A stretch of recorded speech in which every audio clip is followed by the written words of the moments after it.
Our weekly Gecko sessions hosted by the Gastro Foundation of Sub-Saharan Africa. It's a great pleasure to welcome you all to a new Gecko subspecialty, and that of Gecko Pediatrics. In line with our introduction 2 weeks ago, we will be rolling out 2 new subspecialties for the year. One we had last week, which was Gecko Radiology, and this week we begin with Gecko Pediatrics. It's a great pleasure to welcome Tim de Meer, who from the Department of Pediatrics and Child Health at the University of Witwatersrand in Johannesburg, and a gastroenterologist at the Rahima Musa Hospital here in Johannesburg, who will be chairing the session today and driving Gecko Pediatrics. Over to you, Tim. Thank you very much, Chris. We're very pleased and thankful for this opportunity by Gecko. And as we all know, Gecko is hosted by the Gastro Foundation, and it's in association with Project ECHO in the University of New Mexico. Most of you know these sessions are held every Wednesday, and recordings are available on the Gastro Foundation website. Today, we've got 65 registrations from 16 countries, mostly across the African continent. So we're very pleased to be able to bring this to you, and I hope it's informative and exciting. We will take questions at the end of the talk, or you can put your questions in the chat, and then we will ask the speakers to respond at the end. So firstly, I'd like to introduce to you Nisha Naka. She's a Pediatric Gastroenterology Fellow at University of the Witwatersrand, and she's going to be kicking off our presentation on cystic fibrosis, which I think is quite a relevant topic because most people now recognize that we've been underdiagnosing this disease in non-Caucasian populations. So over to you, Nisha. Thank you, Tim.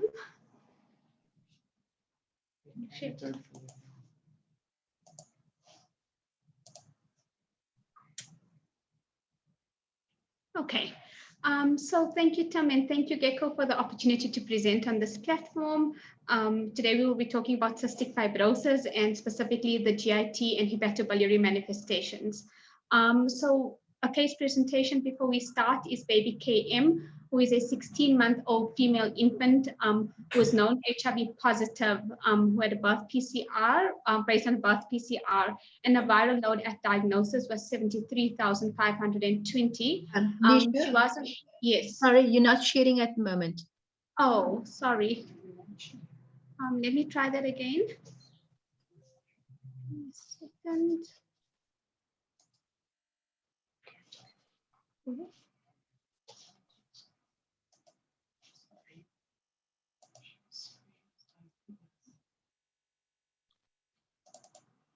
Okay, it's coming up now. Yes. There we go.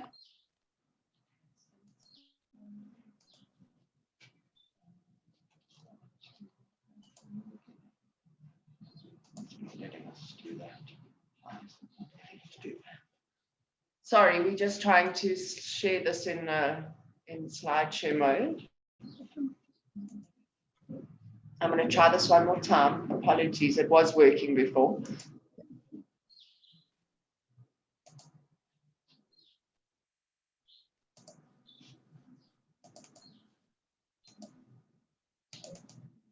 Okay, got that? Okay, is that projecting? Yes, it is. Okay, I'm just going to start again and I'll just switch off my video for the presentation. You can keep your video on. Is it fine? Okay. Okay, so I'm going to just start again. So I said we're going to be speaking about the GIT and hepatobiliary manifestations. So it's baby KM, who is a 16-month-old female infant we had seen at Rahima Musa Hospital. She was RVD positive, diagnosed on a birth PCR, and at the time of her presentation, she was not suppressed with a viral load of 68,635. She presented with growth faltering and was labeled as a severe acute malnutrition with edema, and her weight per length plotted at less than -3 standard deviation. This was her 3rd presentation to hospital with a recurrent hypoxic pneumonia, and each presentation required prolonged oxygen therapy. Her past medical history: she was seen in September at Trasani Baragwanath Hospital, where again she was diagnosed and treated as a severe acute malnutrition and a pneumonia. And with the history of failure to thrive and the recurrent respiratory tract infections, she was placed on TB treatment on the 7th of September. There was a history of diarrhea during this presentation, and she was changed to Infasoi. Home oxygen was ordered at this presentation, but she was discharged as they weaned her to room air prior to the delivery of the home oxygen. In terms of her workup for the failure to thrive at Barra, her TB workup was negative, and they had done a fecal elastase, which was pending at the time of discharge, but subsequently was 13 micrograms per gram of stool. Her thyroid functions were normal, and her CMV viral load was normal, lower than detectable levels. So then we saw her again on the 11th of November, again with a history of pneumonia and worsening edema. And I've just included some of her important results. So at this presentation, we had followed up the fecal elastase result, which was then repeated as well, which was 16 micrograms per gram of stool. And on her UNE, she was alkalotic. She had a raised white cell count with a CRP of 53. And if you look at her LFTs, they weren't completely normal. She had raised Billy's. Her albumin, despite the significant edema, was 28, and she had raised transaminases as well as a raised ALP, which at this point could be from liver or bone. We had then proceeded to genetic testing for cystic fibrosis, which confirmed a homozygous class 4 variant of the C2988 gene, which is a class 4 variant, confirming cystic fibrosis. So cystic fibrosis is one of the most common autosomal recessive disorders worldwide. It is a multisystemic involvement, which includes the GIT tract, the lungs, and the hepatobiliary system. It occurs in all population groups, and in Caucasian population, it is 1 in 2,000 live births. There is a lack of CF data in South Africa and other African populations, and management is largely symptomatic with the aim of improving quality of life. So in terms of the pathophysiology of cystic fibrosis, it is related to the abnormal chloride and sodium transport, which is caused by the pathogenic mutations in the cystic fibrosis transmembrane conductor regulator gene, which is situated on chromosome 7. The mutations cause a production of abnormally tenacious mucus and secretions in the lungs, gastrointestinal tract, pancreas, hepatobiliary system, and reproductive system. As a result, the lumens of these organs become obstructed, and this is what leads to the clinical findings associated with the disease process. There are more than 2,000 mutations that have been identified, of which 200 are disease-causing. The commonest in the Caucasian population and mixed race is your Delta 508, and in the Black African population, the C2988, which is the gene that our patient had. In terms of the classification, in terms of the class mutations, there are 6 class mutations, and some literature even described the 7th class, with class 1 to 3 being your more classical or typical CF, and because they conferring almost no CFTR mutations are also known as the minimal function mutation. So your class 1 gene is where your CFTR is not synthesized. In your class 2, it is synthesized, but it is in an abnormal form, which then fails to become released from the cellular endoplasmic reticulum. Your class 3 mutation is where the CFTR is transported to the cell, but its activation is disrupted. And those 3 forms, like I said, present with your more classical cystic fibrosis. Then your class 4 to 6 are more your less severe types, now also known as residual function mutations, and that's because there may be some function of your CFTR. And the class classification is really an oversimplification because, for example, a class 2 mutation may have some features of a class 4 or 5, but in the era of CFTR modulators, it is important to understand these classes, and we'll go through them later in the presentation. So just an overview of the gastrointestinal manifestations, which we'll be talking about today. So there's multiple manifestations, and I've just covered the most important ones for time constraints. So we'll be looking at pancreatic insufficiency, reflux, the dysmotility disorders, microbiome changes, and nutritional failure. And while constipation and reflux are not exclusive to cystic fibrosis, there is the distal intestinal obstruction syndrome, which is exclusive, but we'll go through each one separately. So in terms of the pathophysiology specific to GIT manifestations, it is largely predominated by the dehydrated and acidic luminal secretions, which cause obstruction of the lumens of your organs. And it's largely related to a decrease in your gut pH, which results in an altered gut microbiome and subsequent increased inflammation. And it's really the genotype, the type of class mutation that you present for, which would determine the phenotype which you present with. So pancreatic insufficiency is present in approximately 85% of children with cystic fibrosis and are diagnosed, and they're usually diagnosed in the first year of life. The remaining 15% have a deterioration of pancreatic function over time. And there is a close correlation between the pancreatic insufficiency and the genotype. So in terms of the pathophysiology for exocrine pancreatic insufficiency, due to the viscosity of the pancreatic secretions, which we discussed, causes obstruction of your pancreatic ducts, and thus leads to inflammation, autodigestion, fibrosis, and cystic changes in the pancreas.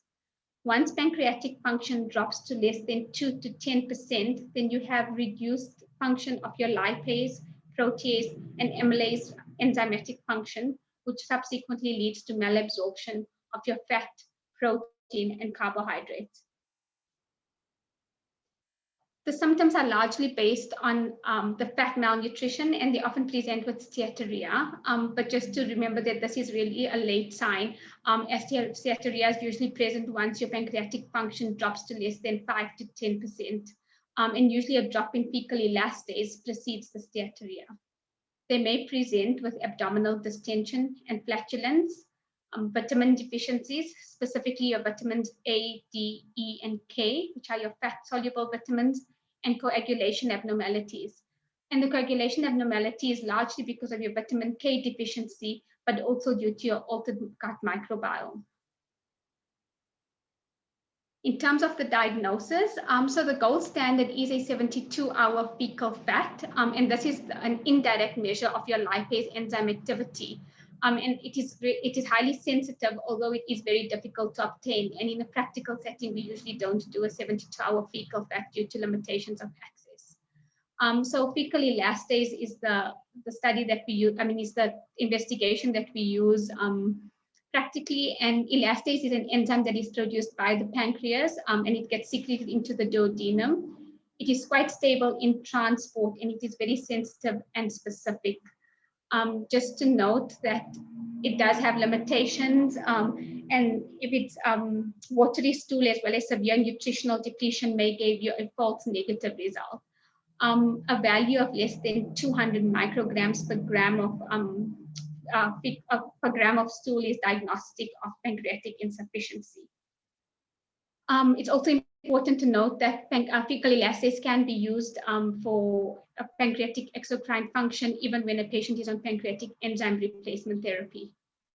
Then the next investigation is a newborn screening, which is your serum immunoreactive trypsinogen. And trypsinogen is released during pancreatic destruction in utero. And while this is a good screening test, it does have a poor predictive value of about 10%. And studies have shown that if you combine it with genetic testing, it actually increases the predictive value. But it can only be used during the early newborn period, so ideally in the first 2 weeks, because thereafter your serum levels of trypsinogen drop, and it is not that reliable. In the face of a negative serum immunoreactive trypsinogen test, if there is a high index of suspicion, further testing should be done. And if it is positive, a confirmatory test should still be conducted to confirm the diagnosis. In terms of management for pancreatic insufficiency, so the mainstay of treatment is pancreatic enzyme replacement therapy, and this is the cornerstone. It is a pH-sensitive enteric-coated granule that is obtained from a porcine pancreas, and the dose is based on the amount of lipase per gram of fat in a meal or snack. So the dose ranges from between 500 to 2,500 units of lipase per kilo. It is notable that the pancreatic enzyme replacement therapy does contain amylase and proteases, but because of the fat malnutrition being the primary manifestation, and the fact that there are other mechanisms that allow for the digestion of carbohydrates and proteins, the dose of the pancreatic enzyme therapy is based on the lipase. There is a role for PPIs, as it is shown that it may increase the efficacy in terms of increasing the alkalotic environment of the duodenum, but we'll discuss later, and they should not be used indefinitely as they are not without side effects. One of the major side effects of pancreatic enzyme replacement therapy, or CREON, is fibrosing colonopathy, and this is characterized by ileocecal inflammation, low GI bleeding, and abdominal pain, as well as obstructive abdominal symptoms. And then as part of the management, vitamin supplementation, specifically your fat-soluble vitamins, so your A, D, E, and K. So in terms of the replacement therapy, I just thought this was quite useful in terms of a practical example of how to give it in infants specifically. So like I mentioned, it is a pH-sensitive enteric-coated capsule. And what you do is you break the capsule and sprinkle the granules on an acidic, the food needs to be acidic and at room temperature. And this is because your formulas or your milk might be alkalotic and may degrade the granules. It is important, so what they suggest is apple sauce or jarred food. And then just to note that the granules should not be crushed or chewed. And it is important to tell the mom to always look in the baby's mouth to make sure that there is no granules left in the mouth. The granules should not be left in food that is stored, so it should be completed. So it's basically you put it on a spoon of food and ensure that it is swallowed, and then commence formula feeding or breastfeeding or milk feeding thereafter. Endocrine pancreatic insufficiency, so cystic fibrosis related to diabetes, develops in 25% of patients by the age of 20 years, and this is due to progressive pancreatic fibrosis with beta cell loss. It is important as cystic fibrosis related diabetes is also associated with nutritional failure, increased mortality, as well as acute pulmonary exacerbations. The guidelines are annual screening from 10 years of age with an oral glucose tolerance test.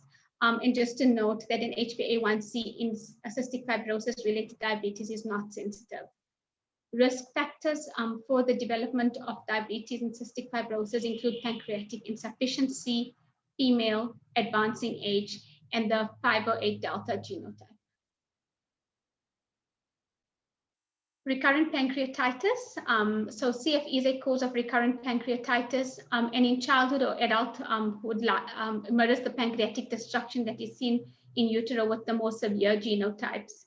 It is quite rare with your pancreatic insufficient patients, but in older pancreatic sufficient individuals, it does occur with the so-called milder genotypes, so your class 4s and above. The recurrent pancreatitis or chronic pancreatitis may in itself lead to decline in exocrine pancreatic function, and thus may lead to pancreatic insufficiency. And the management is largely supportive. The next one is gastroesophageal reflux disorder, and this is the most common GI morbidity after pancreatic insufficiency, occurring in 15 to 55% of patients with cystic fibrosis. 70 to 90% is due to an increased episode of lower esophageal sphincter relaxation, but specific to cystic fibrosis, there are other mechanisms which account for the increased incidence.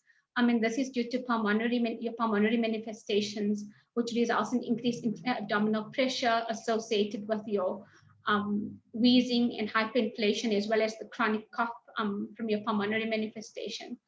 Altered gut function, so it is shown that in patients with cystic fibrosis, there is a decreased basal tone of the lower esophageal sphincter, and this is further compounded by your gastric hyperacidity and impairment of your acid clearance from the esophagus by the saliva. There's delayed gastric emptying or dysmotility. The supine position during physiotherapy, as well as the high-fat diet, are all factors that contribute to the increased incidence of reflux. So the role of PPIs, so there's lots of data on the role of PPIs and whether it should be used. And in summary, it really just increases the pH of the refluxate, but does not decrease the frequency. And there is benefit if the acid exposure is severe enough to impair the lower esophageal sphincter. However, having said that, it should not be used indefinitely unless you do see a response, as it is associated with increased pulmonary infections, as well as small intestinal bacterial overgrowth. The next manifestation is our dysmotility syndromes, which is your dysmotility disorders, which is your Meconium Alias, and this is present in 5 to 15%, or 5 to 15% in the neonatal period, will present within Meconium Alias. The meconium is abnormal, has a lower pH and reduced water content, which and elevated viscosity, which leads to impaction in the terminal ileum and subsequent bowel obstruction. It is more commonly associated with class 1 to 3 mutations, and it is associated with other GIT dysmotilities, such as your reflux. There are two types. The simple type, which is essentially failure, defined as a failure to pass meconium within 48 hours, but there is an intact intestinal tract. Whereas your complex Meconium Alias is complicated by either volvulus, ischemic necrosis, perforation, and intestinal atresia. They usually present in the neonatal period with abdominal distension, vomiting, small bowel obstruction, and failure to pass meconium, which results in a microcolon. So this is just some images to show the presentation, and it is important to get an X-ray because sometimes it may be difficult to distinguish between Meconium Alias or with your distal intestinal obstructions as well as constipation. And you can see that there are features of distal small bowel obstruction, and you may see soap bubbles in the area of the meconium, and this may also lead to a microcolon.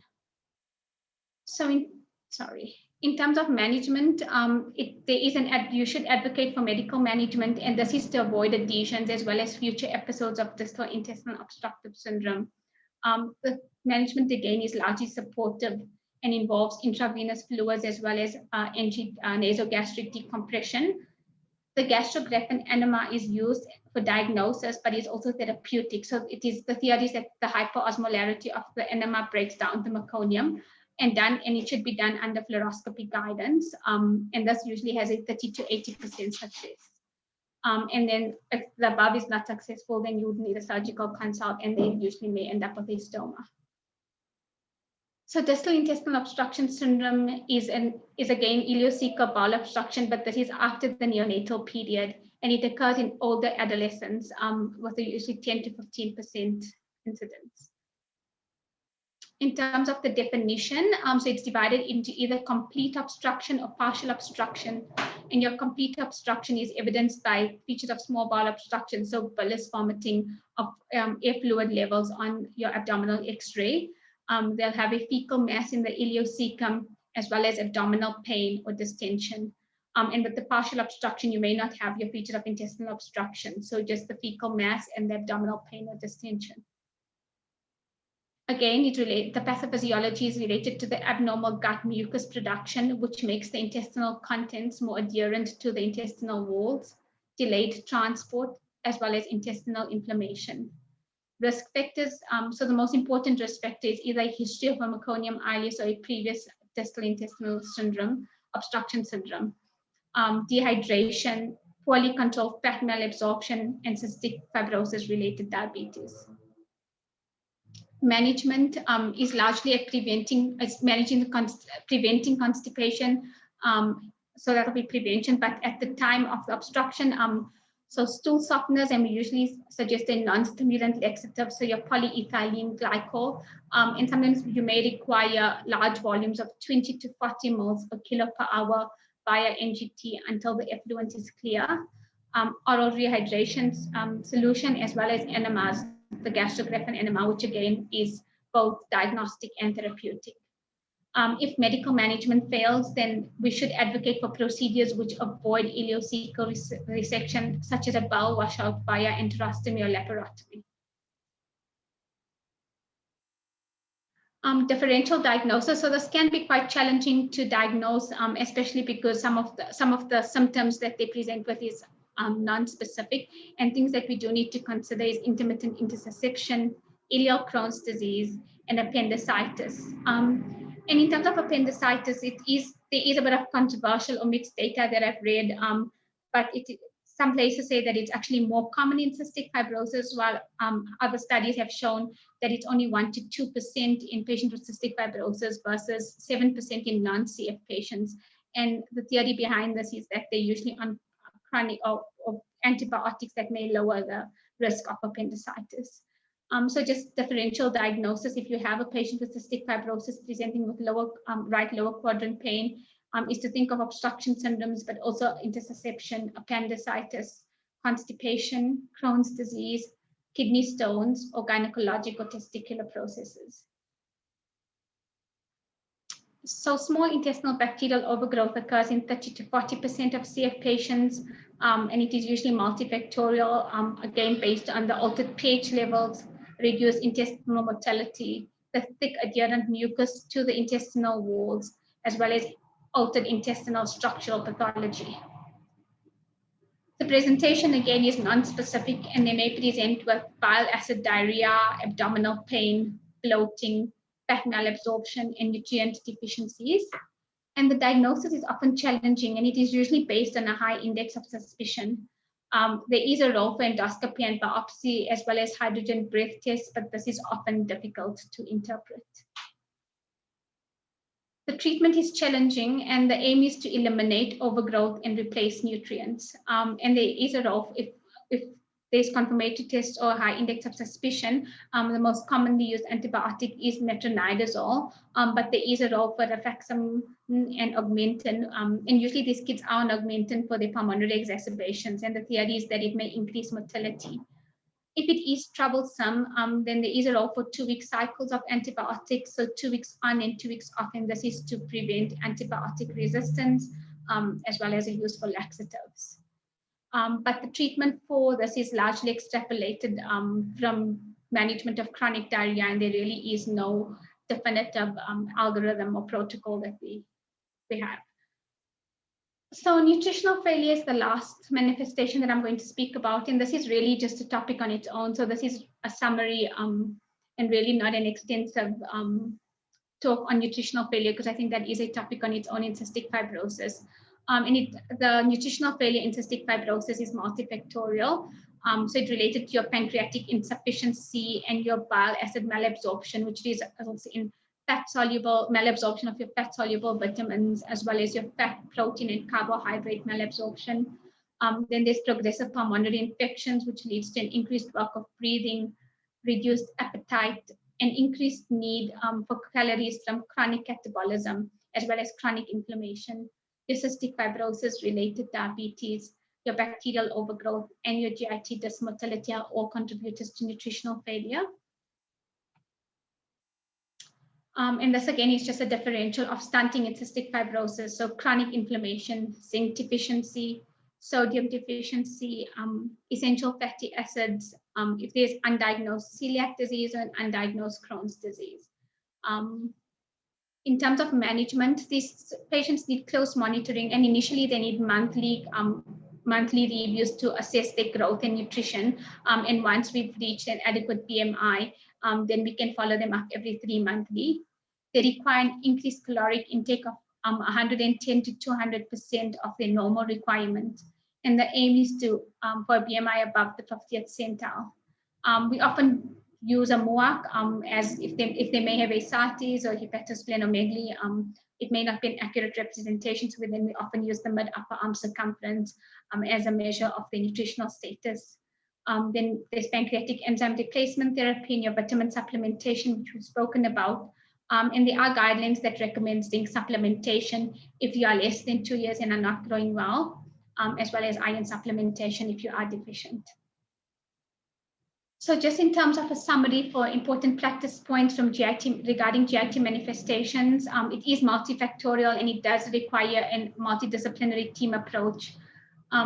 We should consider cystic fibrosis in the differential diagnosis of bowel obstruction in a neonate.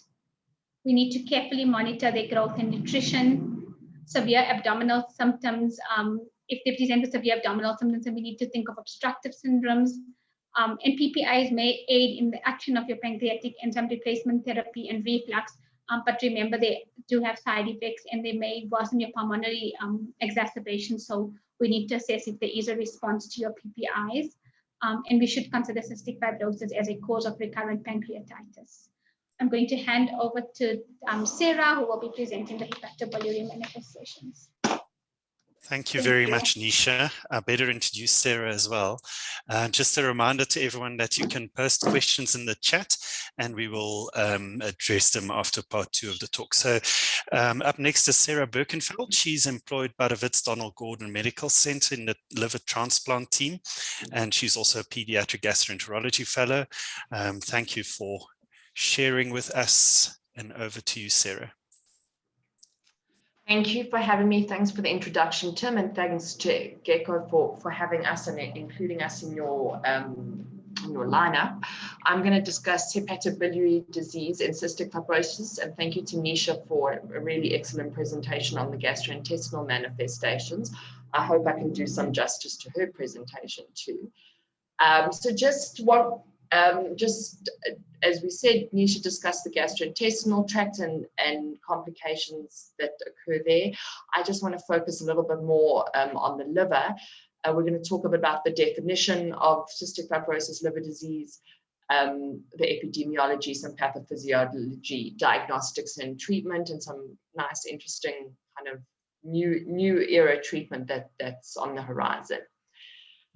So cystic fibrosis-related liver disease has traditionally been defined based on really some clinical characteristics.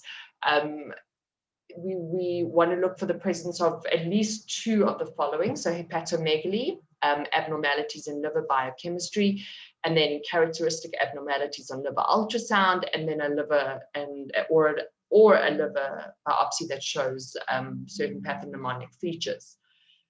Clinically, what we see when it comes to this disease, we see hepatobiliary complications, so focal biliary cirrhosis, focal biliary fibrosis, multilobular cirrhosis.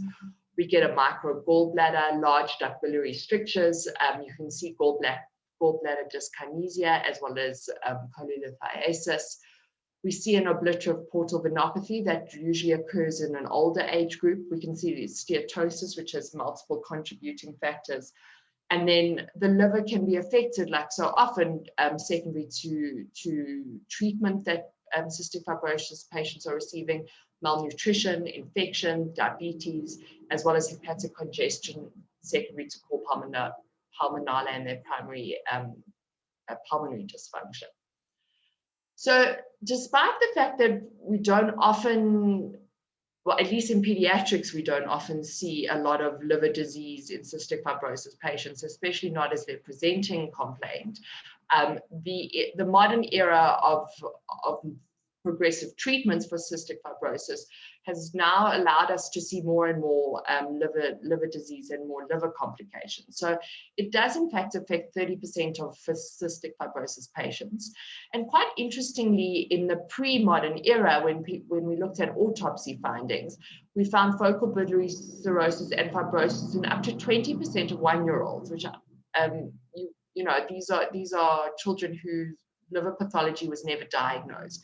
And then in adults, up to 80% of adults in autopsy findings actually had liver disease. Cirrhosis affects up to 10% of CF patients. And quite interestingly, as I mentioned, your non-cirrhotic portal venopathy presents at any age, but typically in older patients. But your liver disease and portal hypertension actually presents between 5 and 15 years of age, which is really a pediatric diagnosis. And as I said, we are recognizing this disease more and more because of a greater life expectancy, a greater awareness, and screening and monitoring protocols that have been implemented. Nisha discussed the genetic variations as well as their classes, and how class 1 to 3 are described as your severe mutations. Virtually all patients with advanced cirrhosis have severe pathogenic mutations in the CFTR gene, and that's in your class 1 to 3. They are usually pancreatic insufficient, and then additional risk factors would be your male gender, Hispanic patients, as well as heterozygosity for the Paeds allele of alpha-1 antitrypsin. So being heterozygous for alpha-1 antitrypsin confers a greater risk for developing cystic fibrosis-related lung disease. So we have your cystic fibrosis, Anisha also discussed your cystic fibrosis transmembrane receptor, which is at the apical membrane of the cholangiocyte. It exists in a lot of other epithelial and ductal membranes throughout the body, conferring pathological problems there. But in the liver, what we have is this receptor sitting on the apical membrane of the cholangiocyte. And what it does there is it controls water and solute movement into the bile, together with chloride and bicarbonate secretion. And the genetic abnormalities and the dysfunctional receptor creates thick, tenacious bile, like thick, tenacious secretions in the pancreas and the lungs and the gut. Your thick, tenacious bile has less bicarbonate and results in congested ducts, which gives us what we call our predominantly biliary presentation of this disease. We also have increased glycine conjugated bile acids. We've got impaired secretion of mucin from the submucosal glands, and we have overall decreased bile flow and increased viscosity. This then leads to the obstruction of our biliary ductules, which causes a pro-inflammatory release, growth factors being released, cytokines, and lipid peroxide products. In response to this inflammatory cascade, we've got the synthesis of collagen in the portal tracts by our hepatic stellate cells, and that's their job. And then we land up with progressive fibrosis and cirrhosis. And this actually begins quite focally in the liver. So early liver biopsies, if they're not directed to the right area, may miss this.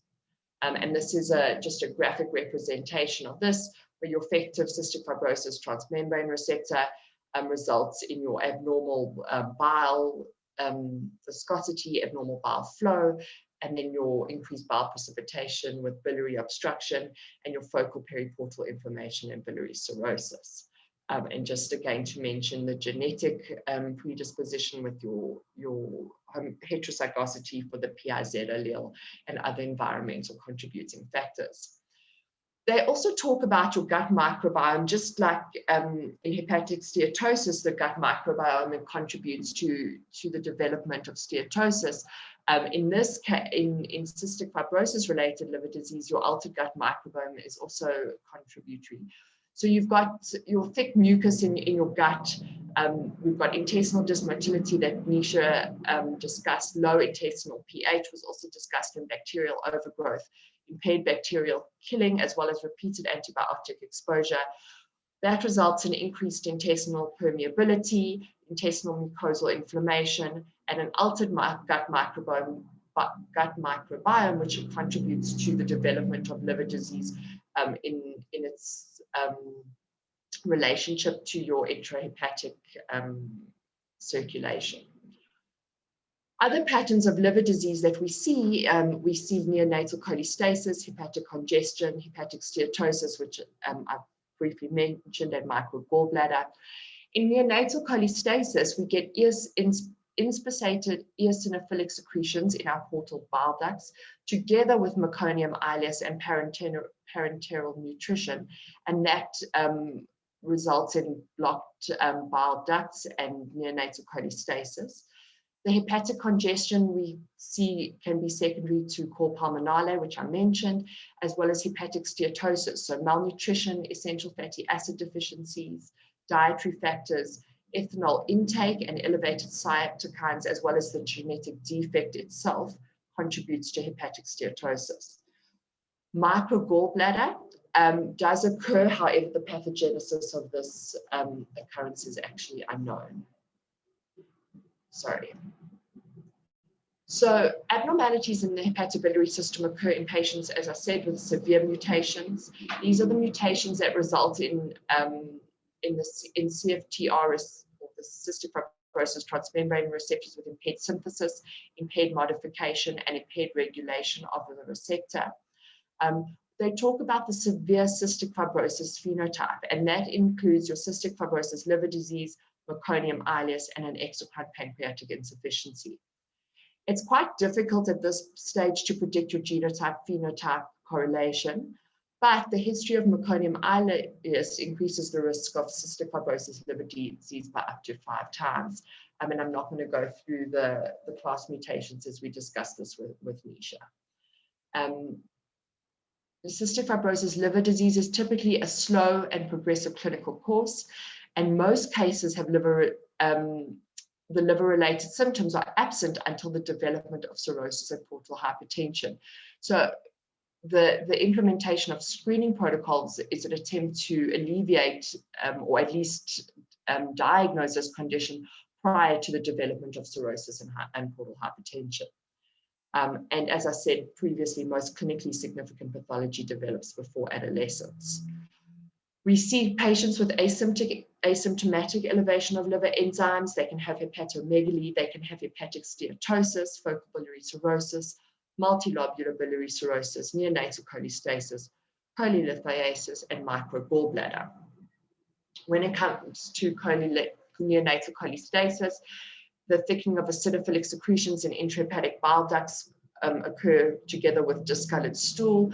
And interestingly enough, cystic fibrosis is one of the few conditions that present with acolic stool together with biliary atresia.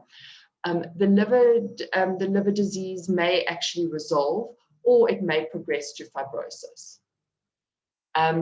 With our gallstones and cholecystitis, we have a primary reduced gallbladder dimension. We have increased bile viscosity as well as common bile duct obstruction, and that altogether is the perfect setting for the development of stones and cholecystitis. And then cirrhosis ultimately develops and presents often with jaundice, synthetic dysfunction, and portal hypertension.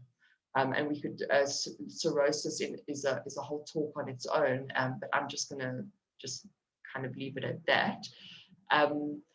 Hepatic steatosis, secondary to malnutrition, deficiencies of our carnitine, choline, and other essential fatty acids, oxidative stress, as well as insulin resistance that we get in pancreatic endocrine insufficiency, presents with hepatomegaly.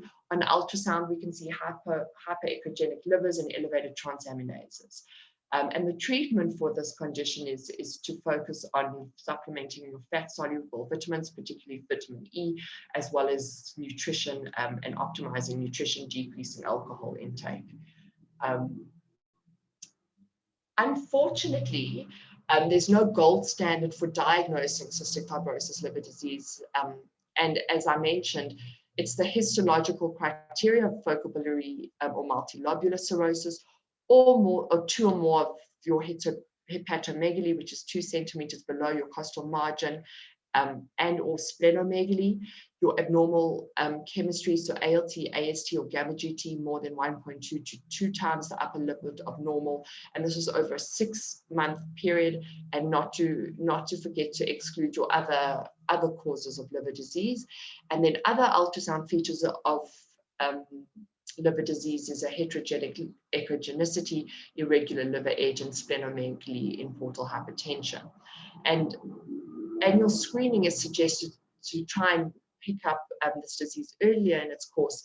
It includes liver function, your INR, a full blood count to pick up hypersplenism, your cholesterol, glucose, as Nisha mentioned, as well as clinical screening for hepatomegaly. So the liver needs to be focused on in our assessment of these patients. Other diagnostic modalities are helpful in picking up liver pathology. So hydroscanning hepatic scintigraphy can be picked up with can pick up biliary stream obstruction, abnormal gallbladders, and common bile duct stenosis. ERCP can detect strictures, dilatations, and can be diagnostic and therapeutic for stones and biliary tree abnormalities. Endoscopy is really useful for portal hypertension complications, so looking for portal gastropathy and diagnosing and treating esophageal varices. CT can be used for mass lesions, fibrosis, and steatosis. MR cholangiography can give us a deeper look at the biliary tree, as well as an MR elastogram, which can quantify fibrosis versus fat, and transient elastography, for which there isn't good data in the pediatric population, but is quite extensively used in an adult population to measure liver stiffness. To manage these conditions, we first have to kind of classify what exactly we're dealing with. So for hepatic steatosis, we need to optimize nutrition. We need to implement pancreatic enzyme replacement therapy, fat-soluble vitamin supplementation. We need to correct our deficiencies and focus on ethanol, drugs, and toxins, and eliminate that from the patient's intake. For hepatic congestion, we need to treat the heart, so optimize cardiopulmonary function, heart and the lungs, avoid hypoxia. There's also evidence for antioxidants, so vitamin E and beta-carotene, which reduces ischemic reperfusion injury. There's quite a bit of work around ursodeoxycholic acid in cholestasis and fibrosis.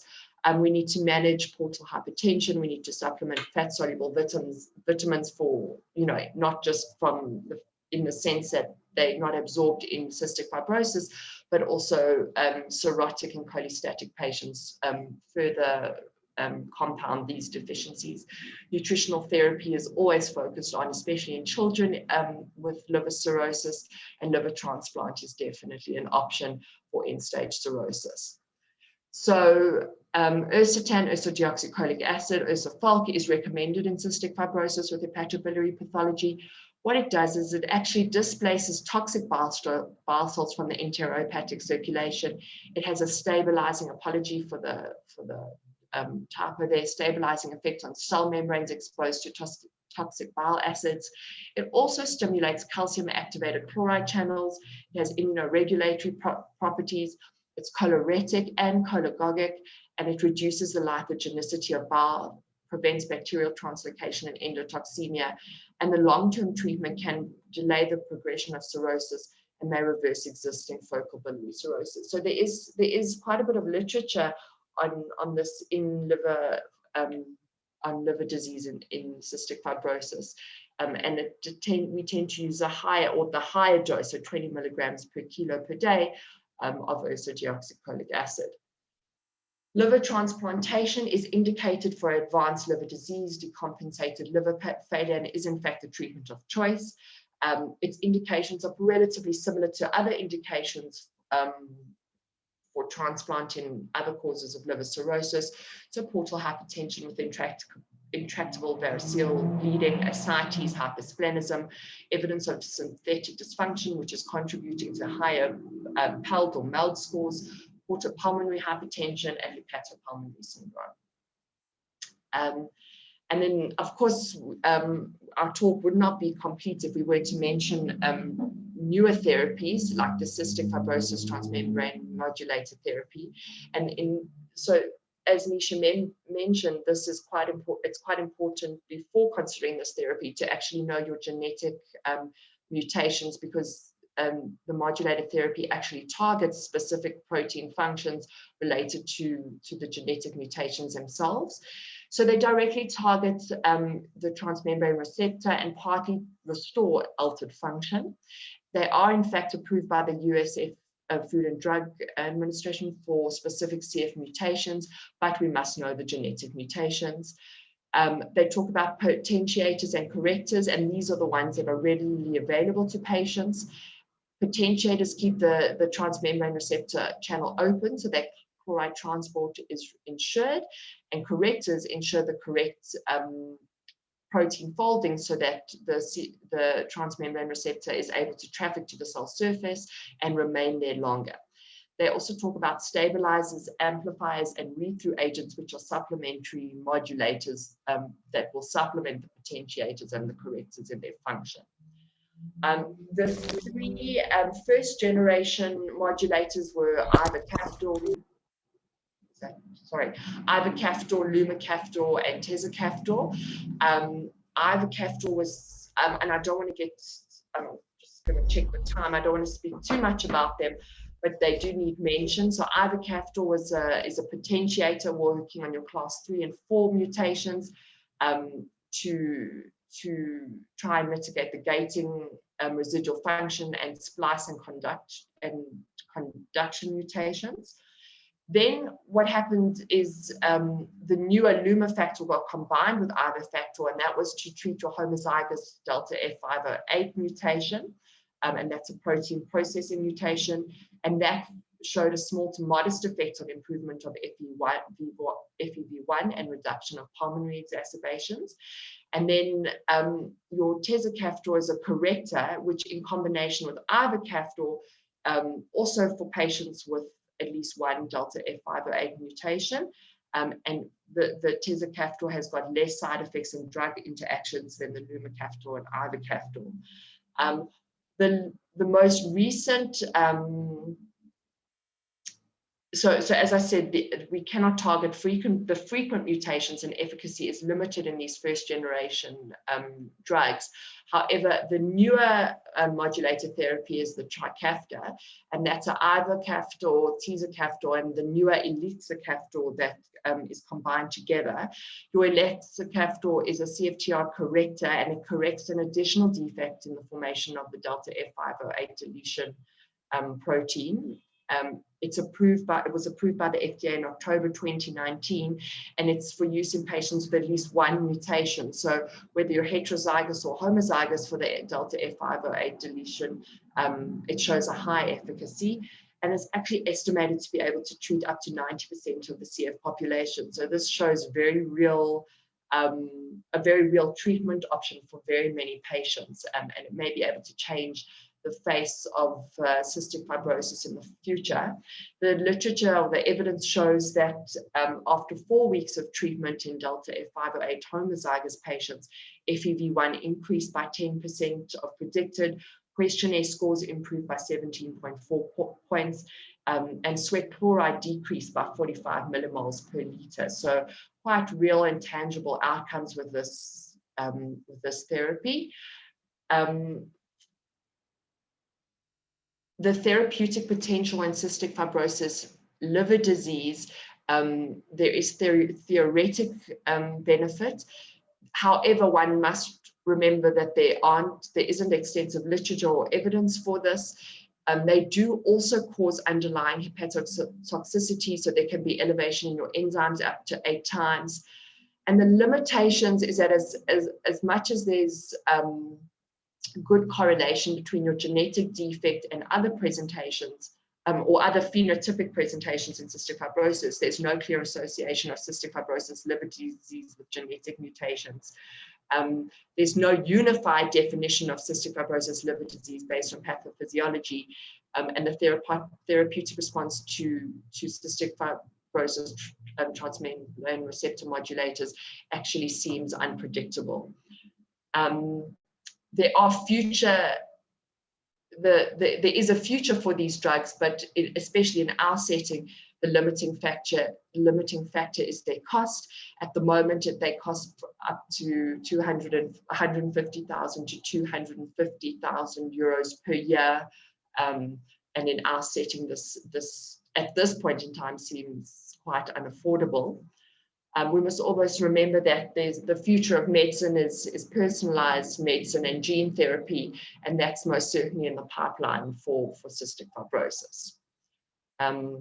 On that note, I'd like to thank Dr. Tim de Meyer for organizing. Thank you again to Gecko for having us, and open the floor to any questions. Thank you very much, Sarah and Nisha. I am glad to see that a lot has changed in the management of cystic fibrosis since I first learned about it. And I'm also very glad to see that our local expert in cystic fibrosis, Dr. Kluchman's on the call for any questions that we're not able to handle. So I don't see any questions in the chat. And while we're waiting for questions, I can maybe ask a question / comment, and that is the difficulty in diagnosing cystic fibrosis has been with us for a long time. And you can see we diagnosed this child without doing any sweat testing because it's just not available to us at the moment. And obviously genetic testing is not perfect in our setting. So I wonder if anybody else has got any comments on that and how you diagnose cystic fibrosis locally. And while you think about that, there is a question from Tanzania, Fihar Kotecha, who's asking if the pancreatitis and cystic fibrosis would initially present as acute pancreatitis. Do you want to answer that, Nisha? Thank you for the question. So yes, actually in some of the articles that I read in literature, they say that acute pancreatitis may be a presentation of cystic fibrosis and maybe the initial presentation. So it is important if a patient presents with acute pancreatitis and we're unable to find the cause to investigate for cystic fibrosis. Obviously given in the clinical setting and based on the history. So yes, it can be a presenting clinical presentation. Thank you, Nisha. I also see a question from Christina. Dr. Hadji-Nicolau. Good afternoon, everyone, and thank you very much for these presentations. They were excellent. My interest is, and it's directed at specifically at Dr. Naka, is what are the differences in expression of cystic fibrosis in the different racial groups in South Africa? So there is limited data and there is a need for a database to identify mutations in our population group. And predominantly it is the class 4 mutation in the Black population that we see. However, like I have to look up if there is any specific studies or any data out there that has where there's data on the specific mutations in the different population groups or race groups. I don't know if Sarah or Tim have any ideas. So, Nisha, maybe I can just add then that, you know, there was recently, and I mean recently in 2018, there was this establishment of the South African Cystic Fibrosis Registry. And since then, there have been quite a few studies related to that, looking specifically at racial differences. The couple of things that I can think of is, for example, that in Black patients, the majority and more frequently present with the respiratory symptoms. There is less presentation, for example, of bowel obstruction or Meconium Alias. They tend to be more malnourished, the presentation, which obviously ends up with a worse prognosis as well.